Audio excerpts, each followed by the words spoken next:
pemerintah yang sewenang-wenang, yang memakai tenaga swasta. Kalau di Amerika, detektif swasta untuk melanggengkan kekuasaan. Tidak peduli cara apapun ditempuh, berapa banyak dana dikucurkan, belum lagi ditambah dengan 90,4 miliar yang diberikan kepada buser-buser jahanam. Sehingga ada profesor berdebat dengan Rocky Gerung. Allahu Akbar. Ibu bapak, saudara-saudaraku, profesor itu bukan gelar. Tapi ustadz bicara begini, ya memang bicara begini karena kebenaran. Pemerintah yang tidak adil, al-umara'u bil ju'uri, penguasa yang sewenang-wenang, dikit-dikit tangkap, dikit-dikit penjara, hanya masalah sedikit penjara. Orang-orang yang di pihaknya, di pihak penguasa, melakukan tindakan apapun, menghina orang, memfitnah seseorang, lolos. Termasuk yang berkata kemarin, Islam itu agama teroris. Innalillahi. Abu Jongos, kalau Islam agama teroris, tidak mungkin saya masuk Islam. Kalau Islam teroris, agama Jokowi apa itu? Agama Jokowi apa? Belum lagi ada satu gerakan yang ingin merubah falsafah negara kita. Komunis mulai berkuasa di mana-mana. Bahkan dengan bangganya anggota parlemen, seorang anggota DPR mengatakan, saya bangga menjadi anak PKI. Ini kalau di zaman Pak Harto, kalau di zaman SBY sudah masuk penjara. Pak Jokowi juga pernah bilang, kalau ada PKI saya gigit. Begitu ada yang ngaku sampai sekarang dia nggak gigit. Bukan melawan, jadi Ustadz melawan. Tidak melawan, tapi kita menjelaskan kepada umat cerdas, memahami segala bentuk realitas. Umat Islam ini jangan terlalu bodoh. Nggak pernah ada Nabi Muhammad dalam bentuk gambar, lukisan maupun foto. Mengapa? Karena Nabi Muhammad hidup di zaman yang belum ada foto. Lalu bagaimana mungkin Nabi Isa yang 576 tahun sebelum Nabi Muhammad ada fotonya? Kacau nih kafir ini. Saya nggak pernah ada rasa takut. Saya bilang, sudah putus urat takut saya. Yang saya takut kalau saya tidak sholat 5 waktu. Kalau hanya takut dengan jenderal-jenderal 100 bintang sekalipun, saya tidak pernah takut.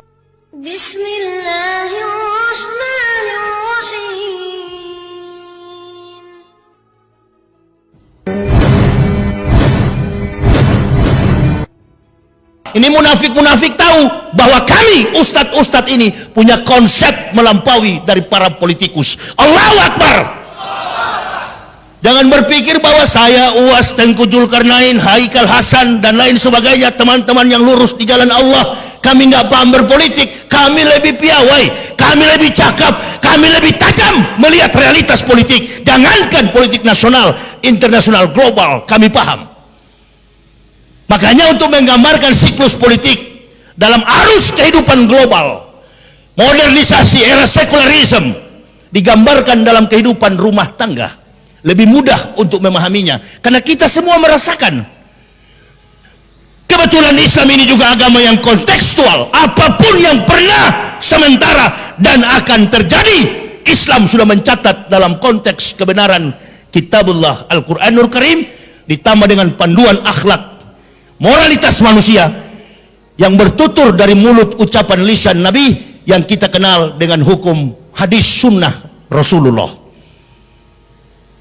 Pak Maruf adalah wakil, Pak Jokowi presiden. Ibu dan bapak, bapak dan ibu. Kadangkala bapak dan ibu ini nggak sejalan, maka rumah tangga berantakan. Tadi saya dikasih tahu, Ustadz, cukup pelik juga meminta izin untuk tablik akbar. Orang demo nggak minta izin. Orang demo rapat nggak pakai masker. Sudahlah. Orang yang pakai masker begini kan cuma 3 persoalannya. Yang pertama, percaya kepada corona, takut kepada corona, cinta kepada corona. Itu yang pakai masker. Yang tidak pakai masker, 1, tidak disiplin. Yang kedua, beriman bahwa corona, COVID itu ada. Itu yang tidak pakai masker. Dan yang ketiga, orang yang tidak pakai masker mengikuti apa yang disampaikan oleh Bapak kita Joko Widodo. Dia sampaikan begini, kita berdamai dengan corona. Makna filosofis yang terkandung dari kata berdamai begini, ibu bapak. Saya dulu adalah kafir, saya beragama Kristen, antum Muslim. Dulu kita nggak ketemu.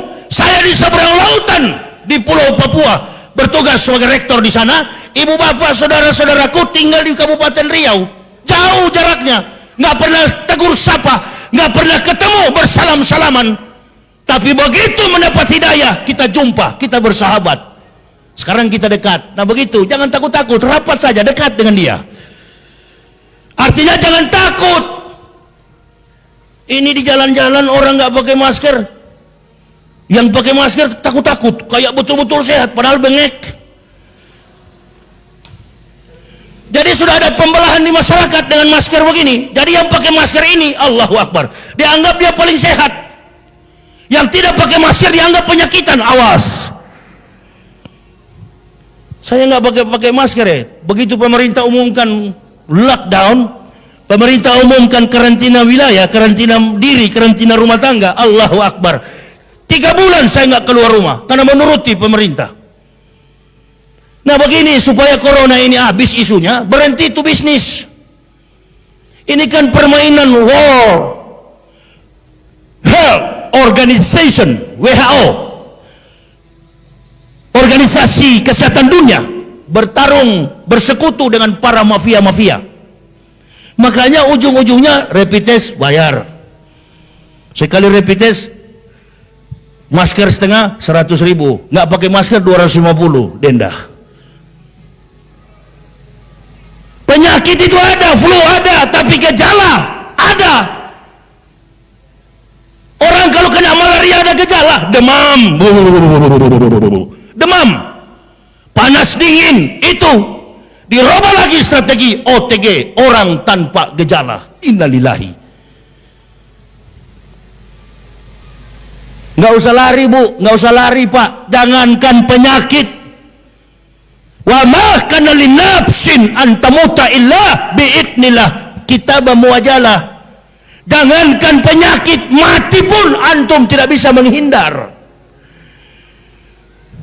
Kalau sudah waktunya, Allahu Akbar. Mau lari kemana ibu bapak? Saya pernah membaca kitab Ihya Ulumuddin. Dikisahkan bahwa Allah Subhanahu wa taala memerintahkan malaikat maut mendatangi 2 manusia. Ini supaya ibu bapak jadikan corona ini sebagai hikmah. Entah dia ada atau tidak, walam bisawab. Yang saya tahu ujung-ujungnya bisnis. Ini yang lain pura-pura di kantor-kantor, di hotel-hotel pakai masker, padahal sudah setengah mati bernapas. Bagaimana orang tidak mati, satu badan terbungkus? Bukan melawan, oh jadi ustadz melawan, tidak melawan. Tapi kita menjelaskan kepada umat cerdas, memahami segala bentuk realitas. Umat Islam ini jangan terlalu bodoh. Apa saja yang diucapkan, iya. Datang ustadz-ustadz awal-awal yang mengaku sebagai ustadz, amin-aminkan. Memang sudah terbiasa bangsa ini, baru sebut satu ayat ustadz, baru sebut satu hadis ustadz. Di Makkah dan Madinah, orang dilantik jadi ustadz, bergelar doktor, magister, doktoral, and profesor, sudah membuat karya ilmiah dengan beratus-ratus judul, barulah diangkat sebagai al-mukarram wal mukhtaram, ustaz, guru. Kita baru muncul satu kali TV, baca satu ayat, baca satu hadis, besok ustaz. Baru diundang orang kampung, pergi ceramah 1-2 hadis, ustaz. Gak begitu, makanya banyak ketipu. Dulu sebelum pemerintahan Jokowi masih SBY, banyak ustaz-ustaz yang muncul. Guntur Bumi, begitu pensiun Guntur Bumi muncul lagi Gatot Brajamusti. Ada juga yang jadi pengikut, Lia Edan, Ahmad Musadek. Inilah saya bilang umat Islam terlalu lemah, tak punya prinsip. Datang lagi yang baru-baru ini, Kanjeng Dimas taat setan. Nah itu semua awal-awal habis itu dipercaya. Nah jadi diperlukan sebuah komitmen dakwah yang mampu menjawab apa yang menjadi persoalan umat. Giliran kali ini adalah pandemik COVID-19. Karena ini jadi perpecahan di tengah bangsa juga. Ada yang disuruh push up, ada yang disuruh lari, ada yang disuruh sapu, ada yang disuruh bayar. Penuh saya punya HP itu, jemaah bertanya, Ustadz, bagaimana menjawabnya itu?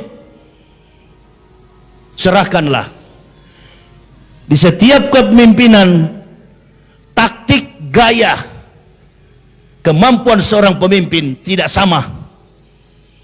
Persoalan Presiden pertama Soekarno lain, persoalan Presiden Soeharto lain, persoalan Habibie lain, persoalan Gus Dur lain, persoalan Megawati lain, persoalan SBY lain.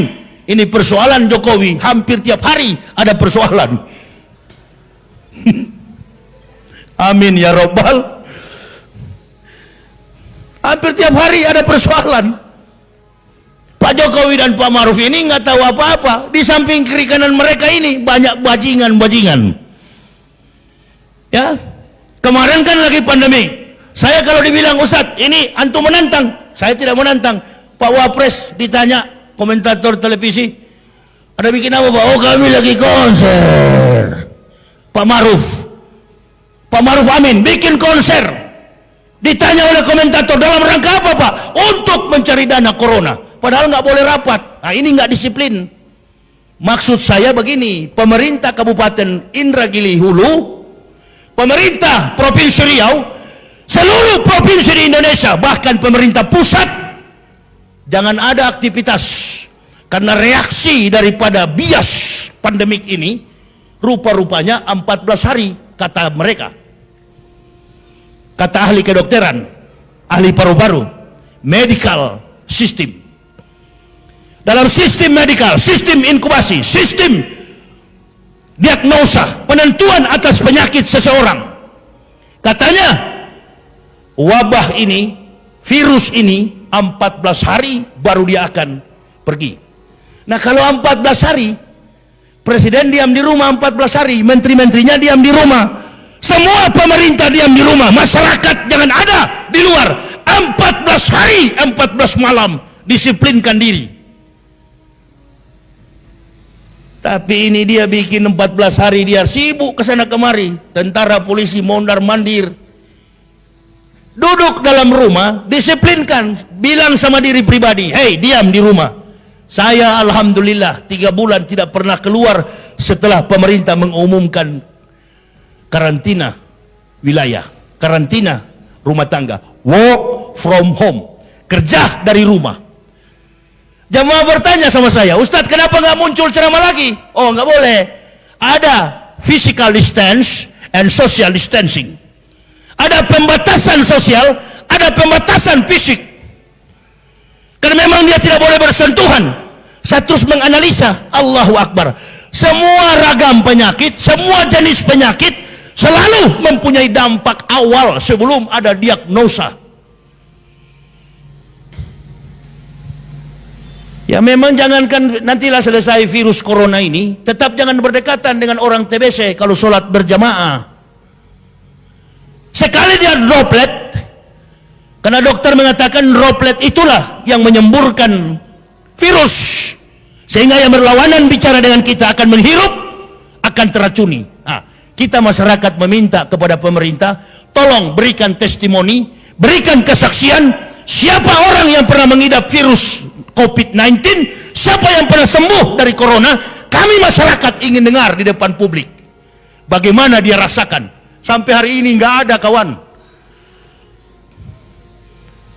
Ada atau tidak sampai hari ini? Ada atau tidak? Nggak ada kawan. Orang-orang yang berkepentingan bisnis, kita berdoalah supaya Pak Jokowi, berapa banyak dana dikucurkan, belum lagi ditambah dengan 90,4 miliar yang diberikan kepada buser-buser jahanam. Sehingga ada profesor berdebat dengan Rocky Gerung, Allahu Akbar.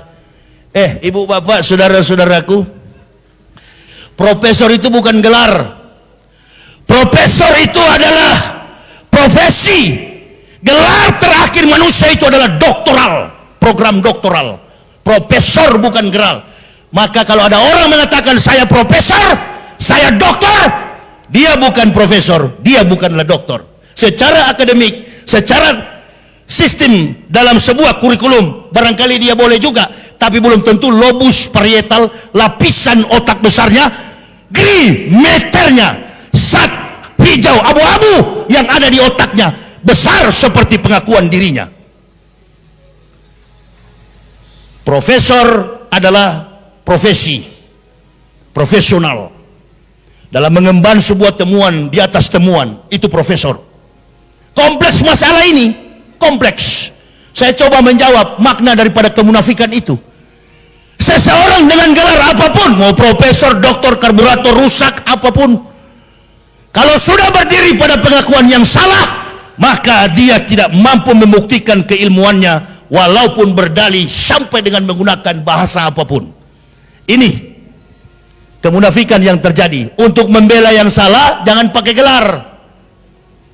Tadi panitia menyebut saya ini doktor, itu doktor dari kafir, nggak laku itu, nggak perlu dalam Islam. Doktor yang saya punya itu bukan doktor di Islam, bukan dari Mekah, bukan dari Madinah, buang ke sana, itu kafir punya itu. Nggak ada lantas begitu masuk surga malaikat tanya, waktu di dunia apa? NU. Surganya sebelah kanan, gelarnya doktor, oh ambil ke kiri, lantai 15. Gelar di dunia siapa? Joko Widodo, presiden, lantai 21. Nggak ditanya begitu. Ini yang menjadi persoalan penting bagi kita. Karena membela mati-matian sesuatu yang salah, ngomong pun jadi salah. Tidak mendidik masyarakat yang begini banyak, yang membutuhkan ilmu dari para orang-orang yang mempunyai kompetensi di bidang kemampuan akademik. Sudahlah, kalau kita mau jujur, di Indonesia ini banyak orang pakai doktor tapi nggak ada jurnal. Yang penting jarak jauh, transfer 55 juta, besok pakai doktor S3, S2, S1, S8, S10, S lilin. Ini yang merusak reputasi. Di mana-mana berkeliling, menyebar fitnah. Sudah ketahuan. Tapi dengan gagahnya mereka berdiri seolah-olah mereka dalam kebenaran. Nah ini makna daripada al-umara'u bil ju'uri, penguasa, pemerintah yang sewenang-wenang, yang memakai tenaga swasta. Kalau di Amerika, detektif swasta, untuk melanggengkan kekuasaan. Tidak peduli cara apapun ditempuh. Pemerintah yang baik, apalagi pemimpin yang baik, tidak perlu memakai tenaga orang lain. Dia menggunakan kemampuan leadership, tidak perlu mencari pengikut yang akan mengejarnya. Saya mau tanya kepada ibu bapak, saudara-saudaraku. Ibu bapak hadir di sini karena undangan dari siapa? FPI yang buat, masyarakat yang buat di sini. Tapi ibu bapak melihat siapa yang datang? Yahya Waloni. Makanya ibu bapak banyak. Amin ya robbal. Karena sudah lihat, oh ini Ustadz Yahya, insya Allah betul-betul berjuang di jalan Allah, bukan kaleng-kaleng kata orang Medan. Makanya datang. Dan ibu bapak tahu, selama 14 tahun saya berdakwah, saya tidak pernah menggunakan sopir pribadi. Saya keliling Indonesia bersama keluarga, istri dan anak. Pengakuan ini tidak pernah berubah sejak 2006, 11 Oktober sampai hari ini, tahun 2006 sampai tahun 2020. Alhamdulillahirabbil alamin, kami sekeluarga tidak pernah berubah dalam ucapan. Kami tetap berkendaraan mengelilingi Indonesia menggunakan mobil pribadi. Besok saya ceramahnya di Bunut, tanggal 5 saya ceramahnya di Medan sampai tanggal 9. Pakai mobil. Dan dari awal saya berdakwah tidak pernah pakai sopir, saya sendiri yang bawa. Kadangkala jamaah bertanya, Ustadz tidak takut dikejar oleh orang kafir? Saya katakan, negara kita negara hukum. Siapa yang melakukan kejahatan pasti dihukum. Saya nggak pernah ada rasa takut. Saya bilang, sudah putus urat takut saya. Yang saya takut kalau saya tidak sholat 5 waktu. Karena itu adalah perintah paling utama. Afdolul a'malu as-sholatu khams. Amal yang paling utama adalah sholat 5 waktu. Itu yang saya takuti. Kalau hanya takut dengan jenderal-jenderal 100 bintang sekalipun, saya tidak pernah takut. Takut dengan siapa? Takut dengan bayang sendiri. Kita orang beriman. Orang beriman tidak mungkin melakukan pelanggaran hukum. Hukum Allah saja dia taat, apalagi hukum manusia. Tapi Ustadz bicara begini, ya memang bicara begini karena kebenaran. Pemerintah yang tidak adil, al-umara'u bil ju'uri, penguasa yang sewenang-wenang, dikit-dikit tangkap, dikit-dikit penjara, hanya masalah sedikit penjara. Orang-orang yang di pihaknya, di pihak penguasa, melakukan tindakan apapun, menghina orang, memfitnah seseorang, lolos. Termasuk yang berkata kemarin, Islam itu agama teroris, innalillahi. Abu Jongos. Kalau Islam agama teroris, tidak mungkin saya masuk Islam. Teroris itu ISIS, OSOS, USUS, SS. Itu adalah by design from Jews. Itu adalah gerakan teroris yang dibuat oleh Yahudi dan Amerika. American Israel Public Affairs Committee, AIPAC. Saya tahu itu karena saya dari sana. Dia yang mengendalikan kekuatan supaya apa? Bisa menguasai lahan minyak yang ada di Timur Tengah dengan meniupkan isu seolah-olah Islam teroris. Kalau Islam teroris, agama Jokowi apa itu? Agama Jokowi apa? Islam. Agama Kapolri itu siapa? Idam Aziz, Kapolri. Agamanya Islam. Agamanya Panglima Islam. Kok bisa jadi begini logika kita? Saya yang dari kafir masuk Islam siang malam memperjuangkan agama ini. Antum, Allahu Akbar. Kita nggak pernah sadar jamaah, selama ini kita diadu domba. Ya, selama ini kita diadu domba. Walan tarda ankal yahud wala nasara hatta tatabia milatahum. Di saat kita berkelahi, kafir mulai bermain pemurtadan di mana-mana. Umat kita diambil satu persatu, kemudian dimurtadkan oleh kafir. Belum lagi ada satu gerakan yang ingin merubah falsafah negara kita, komunis mulai berkuasa di mana-mana. Bahkan dengan bangganya anggota parlemen, seorang anggota DPR mengatakan, saya bangga menjadi anak PKI. Ini kalau di zaman Pak Harto, kalau di zaman SBY sudah masuk penjara. Pak Jokowi juga pernah bilang, kalau ada PKI saya gigit. Begitu ada yang ngaku sampai sekarang dia nggak gigit. Ini saya katakan al-ummara'u bil ju'uri. Kacaunya ukhuwah Islamiyah yang kedua, wal arabu bitasubi. Orang Badui yang fanatik suku. Wal arabu bitasub. Orang Badui yang fanatik suku. Saya senang jadi orang Islam. Kenapa? Semua masjid boleh masuk. Nggak ada masjid Padang, masjid Jawa, masjid Sumatera, masjid Aceh. Bebas. Semua umat Islam boleh beribadah di masjid manapun. Begitu masuk azan, Allahu Akbar, Allahu Akbar, Allahu Akbar, Allahu Akbar, Ashhadu an la ilaha illallah. Azan di mana ini? Oh, di sana, masjid di sebelah pagar, di sebelah kantor bupati, di sebelah kantor lurah, di sebelah kantor camat. Azan di mana ini? Oh, di gunung. NU Muhammadiyah, labelnya hanya di hati. Begitu masuk berjamaah, imam mengatakan rapat dan luruskan shaf. As-salatu jami'ah rahimakumullah. Mudah-mudahan Allah merahmati salat ibadah kita. Semua jadi satu, nggak ketahuan pakai jenggot nggak pakai jenggot. Celana jingkrak, celana panjang, yang pakai jojon silakan. Gabung semua satu masjid, beribadah, sholat subuhnya 2 rakaat, zuhurnya 4 rakaat, asarnya 4 rakaat, maghrib 3, isya 4. Total sehari semalam 17 rakaat. Kalau di Kristen nggak boleh begitu. Katolik ibadahnya sendiri, Protestan nggak boleh ke Katolik. Katolik tidak boleh ke Protestan. Protestan tidak boleh ke Pantekosta. Pantekosta tidak boleh ke Betel. Betel tidak boleh ke Gergaji. Gergaji tidak boleh ke Palu.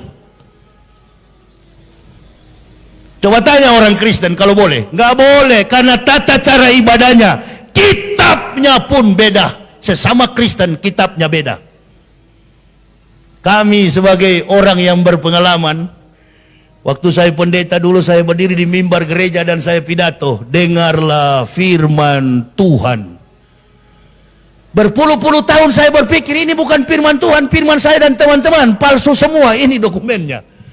Ada angkanya tapi tidak ada ayatnya. Saya katakan nabinya tidak sempat menulis lagi malaria tropika. Ini ada angkanya tapi tidak ada ayatnya. Firman Tuhan bagaimana? Firman saya dan teman-teman yang bikin ini. Ibu bapak juga sudah salah selama ini menyebutnya Injil. Injil adalah firman yang Allah berikan kepada Nabi Isa alaihissalam. Qul amana billahi wa ma unsila ila Ibrahima wa Ismaila wa Ishaqa wa Yakub wal asbati wa ma utiya Musa wa Isa wa ma utiya nabiyun min rabbihim la nufariqu baina ahadin minhum wa nahnu lahu muslimun. Yang artinya dalam Al-Baqarah Allah jelaskan, Qul amanu billah, kami beriman. Katakan, Qul amanu billah, katakan kami beriman kepada Allah. Amantu billahi wa ma unsila ila Ibrahima, dan apa yang Allah turunkan kepada Ibrahim, wa Ismailah, dan kepada Ismail, wa Ishaq, dan kepada Ishak, wa Yakub, dan kepada Yakub, wal asbati, dan 12 keturunan Yakub bangsa biadab, Bani Israel, wal Yakub wal asbati wa ma utiya Musa, dan apa yang Allah turunkan kepada Musa, wa Isa, dan kepada Isa, Injil. Makanya ada rukun iman yang ketiga dan keempat. Beriman kepada Nabi dan Rasul, beriman kepada kitab-kitab para Nabi dan Rasul. Jadi kalau ibu bapak mau cari Injil yang asli, itulah Al-Quran. Isa adalah Nabi kita umat Islam. Yesus adalah Tuhan Kristen. Isa bukan Yesus, Yesus bukan Isa. Lakum dinukum waliyadin. Isa tidak bisa divisualisasikan. Ibu bapak saudaraku, pernah hadir maulud Nabi? Pernah hadir maulud Nabi?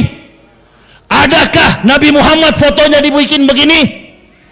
Adakah fotonya dibuat begini seperti Habib dan saya? Seperti panitia? Ada atau tidak? Nggak pernah ada Nabi Muhammad dalam bentuk gambar, lukisan maupun foto. Mengapa? Karena Nabi Muhammad hidup di zaman yang belum ada foto. Lalu bagaimana mungkin Nabi Isa yang 576 tahun sebelum Nabi Muhammad ada fotonya? Kacau nih kafir ini.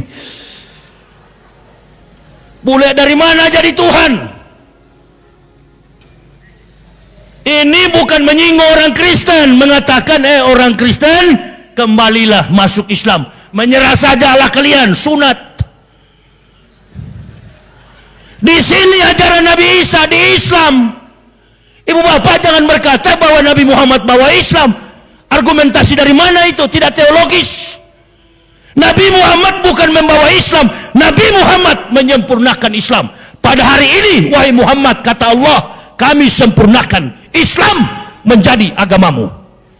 Jadi Nabi Muhammad bukan bawa Islam, karena konsep syarah, konsep syariat Islam sudah dilakukan oleh Nabi Isa dan nabi-nabi sebelum Al-Masih. Saya kasih contoh. Dalam surat 19 Al-Quran ayat 30 sampai 31. Isa berkata, "Qala ini Abdullahi atani al-kitab wa ja'alani nabiyah wa ja'alani mubarakan aina ma kuntu awsani bi sholati wa zakati ma dumtu hayya." Isa berkata, saya ini hamba Allah. Atani al-kitab, Allah memberi aku kitab. Wa ja'alani nabiyah, dan mengutus aku sebagai nabi. Wa ja'alani mubarakan aina wa kuntu awsani bi sholati wa zakati ma dumtu hayya. Kemana aku pergi, kata Al-Masih, Allah memerintahkanku mendirikan sholat, menunaikan zakat, madum tuhaya. Pertanyaan saya kepada ibu bapak, kalau kurang yakin sama saya, pulang di rumah, buka Al-Quran, baca surat 19. Judul surat itu adalah ibunya Al-Masih, ibunya Isa Al-Masih, namanya Maryam. Quran surah Maryam ayat 30 sampai 31. Baca baik-baik di rumah itu. Isa berkata, saya hamba Allah, atani al-kitab, Allah memberi aku kitab, wa ja'alani nabiyah, dan mengutus aku sebagai nabi, wa ja'alani mubarakan aina ma kuntu awsani bi sholati wa zakati ma dumtu hayya. Kemana aku pergi, Allah memerintahkanku awsani bi sholati, mendirikan sholat, menunaikan zakat, ma dumtu hayya, sepanjang hidupku.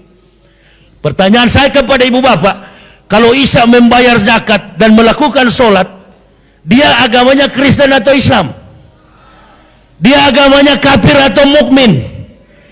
Pribadi Isa kafir atau mukmin? Nah, kenapa antum selama ini menghubungkan Isa dengan Kristen?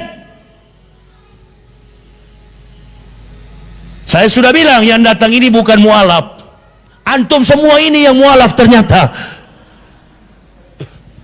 Jadi jangan pandang enteng ya. Jangan menganggap kita dari kafir begini nggak mengerti. Kita lebih mengerti daripada bapak ibu.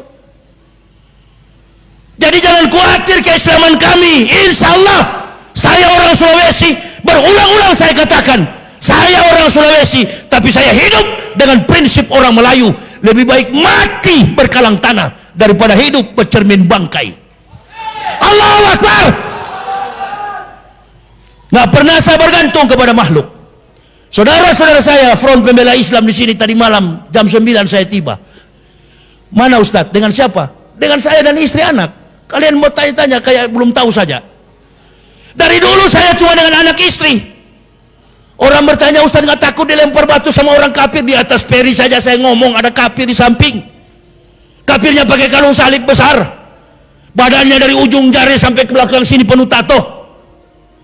Saya sambil telepon, saya bilang kafir-kafir itu masuk neraka. Ada dia di situ. Mampus kau.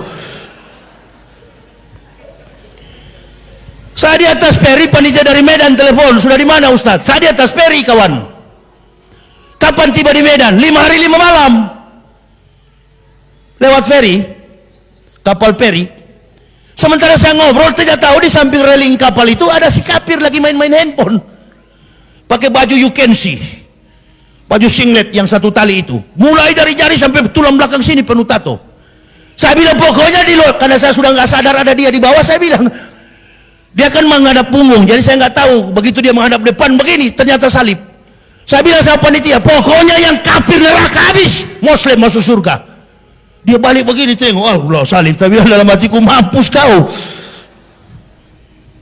Bukan cuma di sini ceramah, di luar-luar pun ceramah. Nggak takut Ustadz? Takut sama siapa? Takut kalau nyolong, takut kalau ngambil sandal di masjid, nyolong uang negara, itu takut. Berbuat maksiat, berzina, melakukan perampokan, melakukan perbuatan di luar ajaran Islam, itu nggak boleh. Musyrik, tasyrik, musyrik, merayakan hari raya orang-orang kafir, bergaul dengan kafir, bermunafik terhadap Islam, menghancurkan agama Islam, itu harus ditakuti. Karena sekarang lagi musim ini munafik ini. Itu muncul di televisi, jidatnya sampai bulat besar di sini, kayak ceret ini. Apa ini? Hitam penuh. Bela-bela munafik, bela-bela kafir. Orang mana? Ya orang Riau inilah dia. Siapa Ustadz? Cari tahu sendirilah. Saya sudah berapa puluh kali dilapor jadi nggak mau jelas. Ya? Ngaku Islam, jidatnya tapi anehnya setiap muncul di TV baru jidatnya hitam bulat begini. Kalau orang sholat kan jidatnya cuma kecil-kecil, biasa bulat kecil. Ini bulat besar seperti disodok di aspal dulu. Sebentar malam kan mau muncul di ILC, ambil setrika, tempel. Bukan begitu ibadah. Kata orang Arab, yastakuna minan nasi, wala yastakuna minallahi. Kau bersembunyi di hadapan manusia, di hadapan makhluk, di hadapan Allah, antum tak mampu bersembunyi. Maka lihatlah, hari ini sehat, besok sudah ke rumah sakit, bungkuk, kenapa? Aduh sakit. Berak pun, kentut pun susah di Indonesia, pergi ke Singapura, pulang tinggal nama, habis, mati, wafat. Nggak sadar-sadar nih orang-orang ini. Dia jadi pejabat karena masyarakat inhu. Amin ya robbal. Begitu jadi pejabat, Islam yang disasar. Saya nggak pernah takut.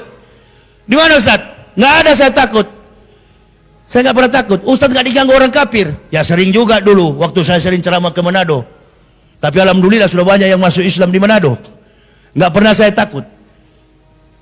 Apa Ustadz pernah alami yang begitu-gitu? Enggak. Kalau di jalan, kalau tengah-tengah malam ya pernah alami yang makhluk-makhluk goib. Kadangkala sudah kecapean, duduk, mampir di tengah hutan, istirahat, AC dijalankan, putar lagu qasidah. Istri saya tidur, anak saya tidur, ganti muammar jet mengaji. Kami tidur di dalam mobil. Kadang-kala ada yang menangis di samping mobil, ada yang ketawa. Ya biasalah, setan, makhluk-makhluk halus kan ada di dunia ini. Begitu saya intip, hilang. Ada lagi yang ketawa. Nah itu aja yang saya khawatirkan, makhluk halus. Kalau di Kristen nggak pernah menghadapi yang begitu, karena memang sama-sama halus. Yang saya alami ya itu, nggak pernah, jarang sekali di orang Kristen keroyok atau apapun. Di mobil saya juga ada samurai, hampir 2 meter panjangnya, ganggu kau kurimbas. Coba, sudah aku bilang di viral di YouTube di mana-mana. Saya nggak punya kawan, cuma samurai, hampir 2 meter. Kau ganggu, saya libas. Itu aja. Nggak pernah pakai pembela. Bodyguard saya ada di mobil itu, umur 3 tahun, namanya Muhammad Ibnu Syawal. Itu bodyguard saya, my bodyguard. Muhammad Ibnu Syawal, anak saya bungsu laki-laki. Itu yang kawal saya. Ibu bapak, ini ustu bi rabbi wa rabbukum. Bergantunglah hanya kepada Allah. Pembelaan kita hanya kepada Allah. Selagi kita ikhlas di jalan Allah, yakinkan sajalah bahwa kehidupan kita ini akan senantiasa mendapat pertolongan dari Allah. Kita mencoba untuk memberantas kebatilan dan meluruskan jalan kebenaran ini. Karena semakin hari saya lihat Islam ini, giro keislamannya, cahaya Islam ini makin hari makin pudar, makin hari makin kabur. Orang-orang sudah dirundung dengan berbagai macam persoalan, persoalan ekonomi, persoalan politik, persoalan macam-macam. Nah inilah kami datang, mudah-mudahan dapat memberikan pencerahan kepada ibu bapak. Insya Allah kalau belum puas, nanti malam masih ada ceramah saya di masjid apa itu? Di Masjid As-Saadah. Insya Allah habis dari situ saya pulang istirahat dan besok akan ada di Bunut. Di lain waktu kita bisa jumpa kembali.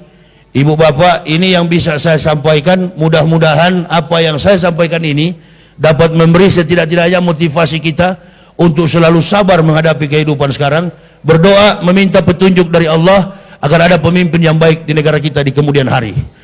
Dan saya sampaikan pula di kesempatan ini ada buah buku yang saya bawa terkait dengan biodata lengkap saya.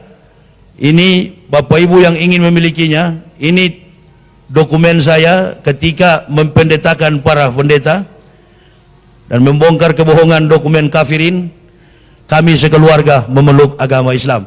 Bagi yang berminat untuk memilikinya, silakan ambil di mobil saya, tapi bayar. Sudah diam-diam pikirnya gratis ini Ustadz kasih. Enggak. Kami kemana-mana tidak pernah meminta biaya dari panitia. Tapi kalau sudah disiapkan, apa boleh buat. Ini kami bawa untuk membantu perjalanan jihad dakwah fisabilillah. Tangan di atas lebih mulia daripada tangan di bawah. Kami tidak pernah ada manajemen dakwah. Kami berdakwah dengan meletakkan keikhlasan di hadapan Allah. Allahumma habib ilainal iman. Bismillah.